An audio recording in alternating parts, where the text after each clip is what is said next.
Server from 17 once again. This is my Zoe 2 Extreme Difficulty video walkthrough. We're approaching Fort City and this is the Minefield. So this sequence here is fun the first time you do it, and then every time afterwards you're kind of thinking maybe it was a better idea in concept rather than execution, because it's unnecessary padding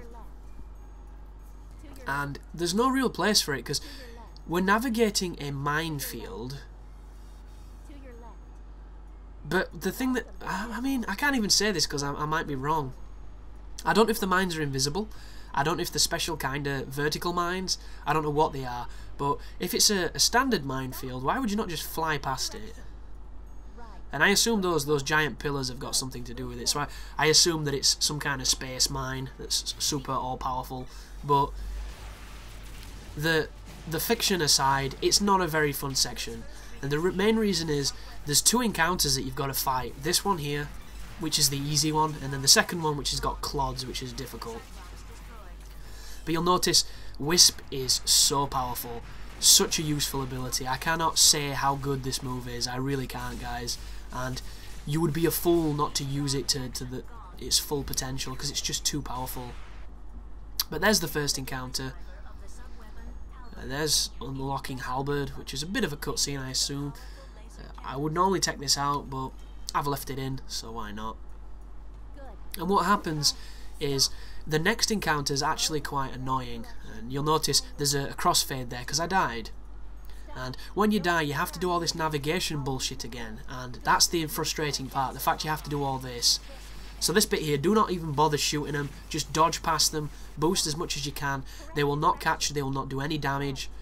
If you try to shoot them, you'll end up straying into a mine or they'll catch you. It's just really crappy. And be careful, don't boost too far ahead or you'll hit, instant death. It explains if you hold the left trigger you will not lock onto anything, so when I go past this horde and when I went past those mines, that's what I was doing. That's the reason why Jehati didn't start going nuts. So just completely ignore these dudes. They will not fire at you if you do not put them on camera, apparently. And then you can just carry on. And there's a couple of sections coming up where missiles are going to attack you. You can block them. They will decrease your subgauge, which is actually a bit of a problem, even though it's not enough for it to really affect you. Because we have a good reason to use the subgauge now, because Wisp is great. Gauntlet is really useful. Geyser's okay, but I look at it like this now. We don't need to immobilize them when we can use Wisp, because Wisp is essentially Geyser, but it does the grab as well, so we don't have to mess about with toggling on and off with the equipment. Because one thing that's really frustrated me in this game, and I hope that they'll change when the new one comes out, is how the sub-weapon works. I wish there was just a grab button and a sub-weapon button. The fact that, grab is part of the sub-weapons is bullshit, because it puts you in this really unnecessary situation when you're in a high-action battle, where instead of, it feeling intuitive and it flowing, you have to flick the left bumper to disengage your ability, and then press circle to grab. And especially, for instance, if you have to geyser and grab really quick, you literally, circle, or B, sorry, left bumper B, and it just doesn't flow right, because you're not used to doing that sequence of buttons. But this is the second fight. This is the challenging one. It's only challenging because of this. For whatever reason, the designers decided to give the Clods this retarded ability to spam this stupid homing bullshit projectile. But the good thing is, if you hit him with the gauntlet, he does a little flip, and during that flip he can't attack. So when he does the flip, switch to Wisp, pick him up and throw him.